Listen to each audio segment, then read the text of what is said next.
Hello, and I have with me today Mona Sheets. She is my principal at AES, and I just want to thank her for doing this for me. You're so welcome. Okay, we're going to go ahead and get started. Okay. First of all, how do you maintain and integrate your curriculum horizontally, and do you do it vertically as well? Well, we're a unique situation. As you know, Stephanie, we have two schools on this one campus. So the principal of Abbeville Primary, which is first and second, and I get together during the summer and we talk about horizontally how we can align from second to third.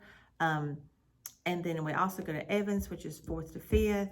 We all have communication all the time. We have meetings with teachers, we have meetings with administrators, and just discuss what we're missing, what we need to attack, and go from there. Okay, next, how do you lead and motivate your teachers to adhere to the prescribed state standards?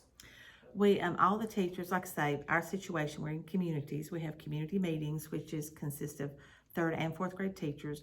We also have data meetings with our instructional coach. We look at our standards. We have also moved towards standard-based grading. We have had conversations with parents about what that looks like, what that means. Once we started the standards-based grading, I think that helped us cut down a little bit on some of the fluff. Right. And we're actually attacking the standards and really immersing our instruction toward those standards, and the children having a better understanding of what was expected of them and what they needed to learn. Yeah, I think state standards helped Yes, everybody. I think it did, yes. It's a great guideline for them to follow. Absolutely. How do you assess instructional programs and activities and materials that are? When we are with our reading adoption or math adoption, when any kind of program comes up, we let all the faculty look at it, all the teachers look at it. We get input from them. We look at what our students' needs are. All schools are different, so our students' needs may be different than another school. But we look at the needs of our students, and then we all come together collectively as a group to decide what's best for AES. If they do any kind of activities or field trips or anything like that, we align that around our standards, around their lesson plans. They have to put a lesson plan in place for that. One example is, Alabama history. We always go as a fourth grade to the Capitol. Yes. So the students can learn all that information, have all that history. So when they go, it's real life and they understand, oh, I just learned that. And so, Exactly. So that's a great thing. But any decision that's made, when we have a leadership team that it goes through and they disseminate the information back out to their peers. And it's a team effort. Everything we do here at AES is, for the most part, a team effort. We do have some things that are just mandated that we just have to do, Right. But for the most part, we all work very closely together to do what's best for our students. Yes. And as far as the materials, we've had a situation today when we've been talking. You've asked about OG. Yes. And we had our phone's been blowing up. So phone's been blowing up. We had some professional development money that we needed to spend, so I put it out to the faculty about, we just all have received OG training. Yes. And some are in the process of receiving letters training. So there were some materials that they needed in their classroom to help with the training for our students. And so my phone's been blowing up about what they need, some boards and some screens to make us be successful in our OG implementation in the classroom. Absolutely. I just thought that worked perfectly with that question. It did. Okay, how do you use diagnostic tools to assess and identify and support instructional improvement? Well, one thing we do, we have STAR, and we assess our students 3 times a year in STAR.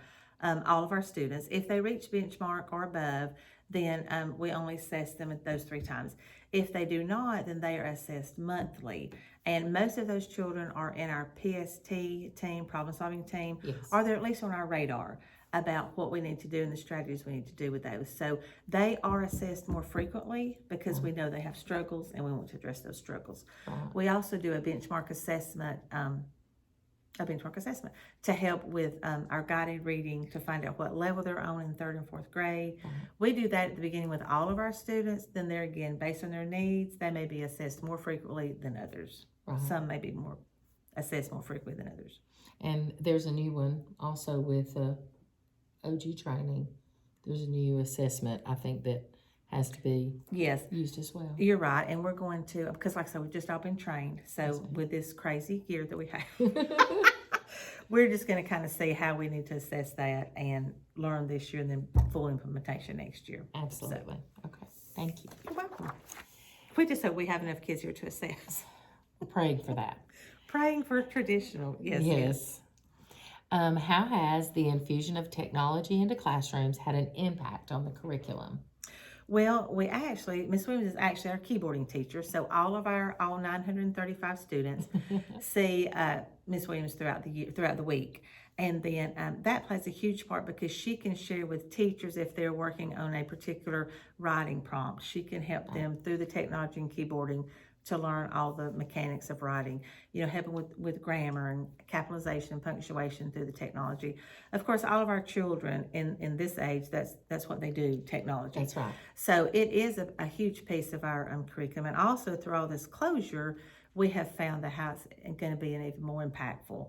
And actually now trying to get parents on board and understanding some things and some programs that's going to be easy for them to use. Right. And next is also about technology.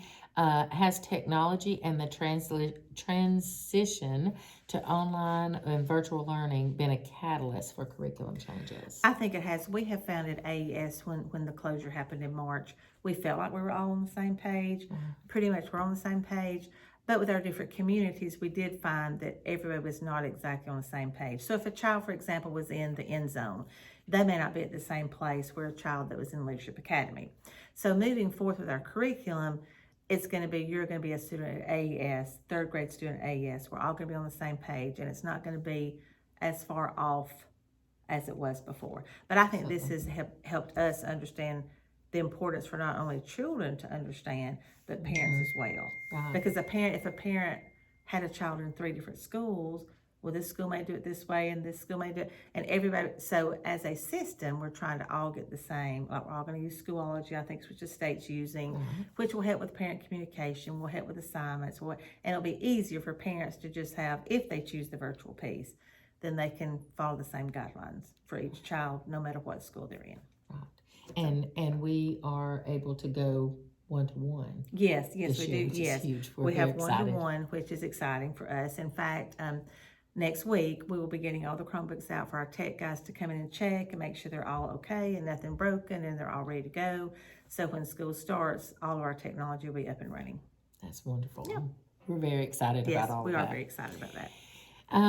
And next is just an opportunity for you to express your own opinions. What are your greatest difficulties in your position? I think I know this answer. Yeah. Well, in my position, my goal is to get in classrooms, help teachers, help students with their learning, with their academics, make them the best they can be, make AES the best it can be. However, 95% of my time sometime is, there's a snake in the courtyard. There is and this is a true story, and actually it happened in Stephanie's class, but a little girl brought a bird in her backpack who was a deceased bird, and she was very heartbroken by this bird. So we took about 30 minutes out of our day and actually had a funeral. Yeah, we did. We had a funeral for this bird. Buried this bird and buried the bird. Yes, it was good for the little girl's soul and her mental status. So at the time, that was the most important thing. So just the things of parents dropping by wanting to see you right then. Johnny got hurt on the bus and the parents upset about it, and I could have planned on being in a classroom, but at the time I needed to take care of that situation with that parent. So you have a great game plan when you come in the morning, but as an administrator, you never know what your day's going to look like. So you just have to put out fires a lot of the days. That's exactly true. Yep. Okay, and lastly, factors, and we discussed a few of those, but this is a little different. The factors that interfere with achieving your goals and objectives. I think we set high goals and objectives for all of our students. We have high expectations for all of our students, and unfortunately, sometimes we can't control their home life. We have a high poverty level, we have a high EL population, and I just encourage our teachers to love the children, educate the children, and take them where they are and push them as far as we can. We can't change their home life, but we do have control of how we love them and teach them and educate them while they're here. So I think it's one of the things, we have some uneducated parents, some parents who don't see the importance of education as much as others. And that's no fault of the children. That's just how they they were raised. Right. So one of our goals is to change that mindset, and we can break that cycle of Yes. how important education is and make those children be successful. Absolutely. So, yeah. Well, I really appreciate you taking your time welcome. today. I You're know you're welcome. very busy, but thank you so much for helping me. You're welcome. Thank you.